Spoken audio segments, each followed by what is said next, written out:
আর আমাকে বলে তোকে মেরে তাড়াবো এখান থেকে, তোর বাবার জায়গা এটা, মমতার জায়গা।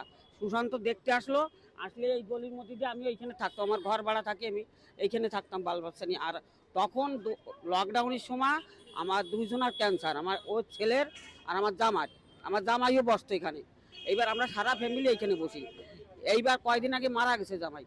আমারে বলে কি টাকা কটা বাকি ছিল, আমারে বলে কি টাকা না দিবি তো দোকানে তালা মারি দেবো। এখন পর্যন্ত চাবি দিই নেই তাও দোকান। আর টাকা যে দিয়েছি তার রসিদও আমাদের দেয়নি, বলে দেবো যা খরচা হয়েছে। এই সমস্ত টিন আমার ছিল। কত টাকা নিয়েছে? আমার কাছে 2 লাখ টাকা নিয়েছে 2 দোকানে। নমস্কার, ইন্ডিয়া নিউজ 24 থেকে রয়েছে আমি শঙ্কু সাঁতরা এই মুহূর্তে। তবে আমি রয়েছি রুবি হাসপাতালের কাছে, আর এখানকার কাউন্সিলর সুশান্ত ঘোষ তিনি মানুষের উপর মারধর অত্যাচার থেকে আরম্ভ করে দোকান বসিয়ে লক্ষ লক্ষ টাকা মানে কোটি অঙ্কে চলে যাবে। বলছি দাদা, এই যে দোকানগুলো এগুলো কি এই সুশান্ত ঘোষ করেছে? হ্যাঁ, উনি কাউন্সিলর আসার পরে, উনি এখানে কাউন্সিলর হওয়ার পরে আমাদের এই নতুন করে দোকানগুলোকে ভেঙে দিয়েছিল। আগে অনেক বড় দোকান ছিল এখানে, যে দোকানগুলো আমাদের এক একজনের হয়তো 7 ফুট 8 ফুট কি 10 ফুট দোকান ছিল, সেগুলো ভেঙে ওনারা ছোট করে দিয়েছেন। করে দেওয়ার পরে বেশ কিছু এক্সট্রা দোকান হয়ে গেছিলেন। সেই দোকানগুলো মোটামুটি 500 দোকানের মধ্যে এখন 1000 দোকান হয়ে গেছে। তো 1000 দোকান হয়ে যাওয়ার পর থেকে ওনারা 500 জন তো পেয়েছি, আর বাকিগুলো ওনাদের আন্ডারেই চলে গেছেন। এটা কিভাবে কি করেছেন উনিই বলতে পারবেন। এটা দোকানগুলো তৈরি হয়েছে, এর থেকে কত টাকা নিয়েছে কাউন্সিলর?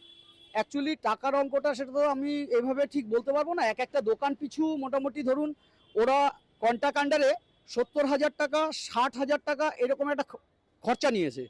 যখন এই দোকান ভাঙে আমার হাজবেন্ড ক্যান্সার আক্রান্ত, আচ্ছা, আমার থেকে 1,70,000 টাকা নিয়েছে। কে? এই দাদা সুশান্ত ঘোষ লোক পাঠাচ্ছে, গুন্ডামি মোস্তানি মারপিট, না টাকা দিলে দোকান করে দিচ্ছে না। আমার যে দোকান ছিল সে দোকান ভেঙে দিয়েছি। উপরন্তু তার আগে আমার থেকে 1.5 লাখ টাকা নিয়েছি। কি বলে নিল? দোকান দেবে বলে, কিন্তু সেই দোকানের কাগজপত্র আমার কাছে লেখালেখি সব আছে, কিন্তু আমাকে দোকান বুঝিয়ে আজ অবধি দেওয়া হলো না। এমনকি আমার শাটারের তালা পর্যন্ত আজ অবধি দেওয়া হলো না। এইটা আপনার দোকান? এইটা আমার দোকান। আগে কি এরকম ছিল না? বড় না, আমার ছিল 30 ফুট জায়গা। হ্যাঁ, সেই দোকানে এইটুকু দিয়েছে, আর বাকি দোকান আজ অবধি বুঝিয়ে দেওয়া হয়নি। এখন অবধি বলছে আরো টাকা পাই, টাকা দিলেই তবে বুঝানো হবে। আজ অবধি আমাদের দোকান কোনোদিন মাপঝোপ করে কত টাকা খরচা হলো কি থাউকা একটা টাকা, কারুর থেকে 1 লাখ, কারুর থেকে 80,000, কারুর থেকে 2 লাখ, যার থেকে যেরম পেরেছে নিয়েছে। এমনকি যাকে বড় করে দেওয়া হয়েছে বলছে তারা এক্সট্রা টাকা দিয়েছে তাদের। আচ্ছা, একটা জিনিস, যদি টাকা না দিতেন তাহলে কি হতো? করে দিচ্ছিল না। আমার মালপত্র এখনো স্যার বাইরে পড়ে আছে। আমার যেহেতু কেউ নেই, আমার ছেলে করোনায় মারা গেছে, তার 1 বছর বাদে আমার স্বামী মারা গেছে। তা সত্ত্বেও আমি কোনো এর সুবিচার পাইনি। বচ্চন বলে একটা ছেলে আছে, তাকে দিয়ে হুমকি দিয়ে আমাদের থেকে টাকা তুলতো। কোথায় দেখো বচ্চন? বচ্চন হয়েছে দাদার ডান হাত বাম হাতের লোক। কাউন্সিলর নামে সুশান্ত ঘোষ, কাজ করতো সব বচ্চন। বললে উল্টে আমাদেরকে ধমকি দিত, বচ্চনকে ডেকে এনে মার খাওয়াবো। রীতিমতো গুন্ডা? রীতিমতন গুন্ডামি করেছে এই জায়গায়। কোনোদিন থানায় কমপ্লেন করেছেন? থানা গেলে বলছে যে যান আপনারা সুশান্ত ঘোষের কাছে যান, বচ্চনের কাছে যান, ওরা করবে, আমরা কিছু করবো না। মানে থানার এই কথাই ও শেষ। কোন থানা? আনন্দপুর থানা। ব্যাস এরকম করে এরকম করেই আমাদেরকে তাড়িয়ে দেওয়া হয়েছে। আমি অনেকবার গেছি, বহু করেছি, কিন্তু কোনোটাই কোনো কাজ হয়নি। একটু আসবো, এখানে একটা দোকান রয়েছে, আপনার দোকান এটা? 4 লাখ 5 লাখ ঠিক নেই, 1 লাখ টাকা ফুট বিক্রি হয়েছে, 1 লাখ 2 লাখ টাকা ফুট। এই ঘরগুলো যেগুলো বাদ বাকি ছিল না, যারা চাইছে তাদের কাছে 2 লাখ টাকা করে ফুট নিয়েছে। এখানে প্রত্যেকের উপরে একই একই অবস্থা। বলছি সুশান্ত ঘোষ আপনার কাছ থেকে কত টাকা নিয়েছে? আমার এখানে 2 লাখ টাকা নিয়েছে দোকান বানাতে। 1 লাখ টাকা করে নিয়েছে। হ্যাঁ, 1 লাখ টাকা করে দোকান বানাতে নিয়েছে। 1 লাখ টাকা?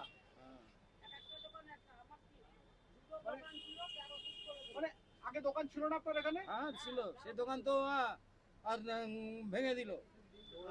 ভেঙে দিয়ে বলছে তোমার এই দোকানই নিতে হবে, না হলে এখানে দোকানদারি করতে পারবে না। আর যদি টাকাটা না দিতেন?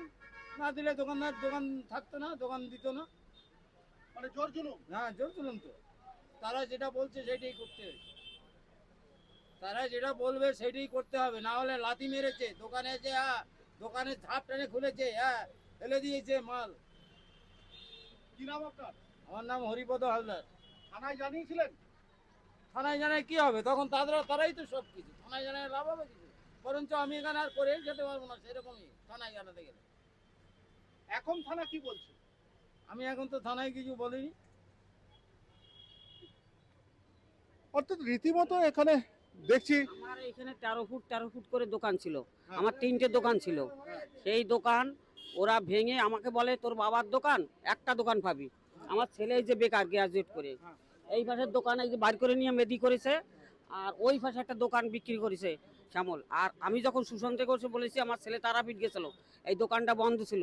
আমার ওই ফল দোকানটা পর্যন্ত দোকান ছিল, এই ফল দোকানটা ওই পাশে ছিল, ওই দোকানটাও এইখানে আনে আমার পাশে। আর আমাকে বলে তোকে মেরে তাড়াবো এখান থেকে, তোর বাবার জায়গা, এটা মমতার জায়গা।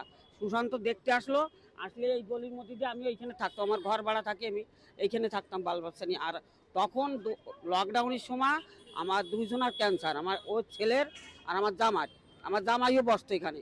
এইবার আমরা সারা ফ্যামিলি এইখানে বসি। এইবার কয়দিন আগে মারা গেছে জামাই। আমারে বলে কি টাকা কটা বাকি ছিল, আমারে বলে কি টাকা না দিবি তো দোকানে তালা মারি দেবো। এখন পর্যন্ত চাবি দিই নেই দোকান, আর টাকা যে দিয়েছি তার রসিদও আমাদের দেয়নি, বলে দেবো যা খরচা হয়েছে। এই সমস্ত টিন আমার ছিল, কত টাকা নিয়েছে? আমার কাছে 2 লাখ টাকা নিয়েছে 2 দোকানে। প্রফিটের দোকান আমার ছিল তখন 13 ফুট করে, আমার দিয়েছে মাত্র এখন 6.5 ফুট 6.5 ফুট, তাহলে কত হয়? কি নাম আপনার? আমার ননিবালা আমার নাম, আর আমার ছেলে, আমরা সবাই এই করে খাই। অর্থাৎ আমরা একটা জিনিস দেখলাম যে রুবি হাসপাতাল মোড় যেটাকে বলা হয়, সেই রুবি হাসপাতাল মোড়ের ওখানে রীতিমতো কিন্তু গুন্ডামি তোলাবাজি চালিয়েছে সুশান্ত ঘোষ, যার আরেকটা নাম স্বরূপ। কদিন আগে টেলিভিশনের পর্দায় দেখছিলেন যিনি মমতা বন্দ্যোপাধ্যায়ের দল ছেড়ে দিয়েছেন, সেই তোলাবাজ সুশান্ত ঘোষ, যার বিরুদ্ধে প্রচুর কমপ্লেন রয়েছে এলাকায়। কোনোদিন পুলিশ তাদের বিরুদ্ধে ব্যবস্থা নেয়নি। তৎকালীন কসবা থানা বলতে পারেন কিংবা আনন্দপুর থানা বলতে পারেন, এখানে একটা দোকান ভেঙেছে এবং যতগুলো দোকান ছিল সেই দোকানগুলোকে অর্ধেক জায়গা করে দিয়েছে, বাদ বাকি অর্ধেক জায়গা মানে তৈরি করে তারা বিক্রি করেছে। অর্থাৎ কোটি কোটি টাকা এখান থেকে তোলাবাজি করেছে। এই সুশান্ত ঘোষের বিরুদ্ধে আনন্দপুর থানায় একটা অভিযোগ দায়ের হয়েছে, মামলা হয়েছে। কিন্তু সুশান্ত ঘোষের পরিণতি কি হবে? তদন্ত কি হয়েছে? পুলিশ কি এসেছে এখানে এখনো পর্যন্ত জিজ্ঞাসা করতে? এখনো পর্যন্ত তো পুলিশ কোনো দোকানদারকে এসে জিজ্ঞাসা করেনি। কারণ তখন পুলিশ যে অভিযোগ নিত না, একটাই কারণ, পুলিশ কি সুশান্ত ঘোষের কাছ থেকে সন্তুষ্ট ছিলেন? সুশান্ত ঘোষ কি কোনো বস্তু দিয়ে সন্তুষ্ট করেছিলেন? সেই প্রশ্ন কিন্তু থাকছে। সবার তদন্ত হবে। তখনকার যে পুলিশরা ছিলেন তাদের বিরুদ্ধে কি তদন্ত শুরু হবে? আমি শঙ্কর রয়েছে আপনাদের সঙ্গে, ইন্ডিয়া নিউজ 24, দেখতে থাকুন।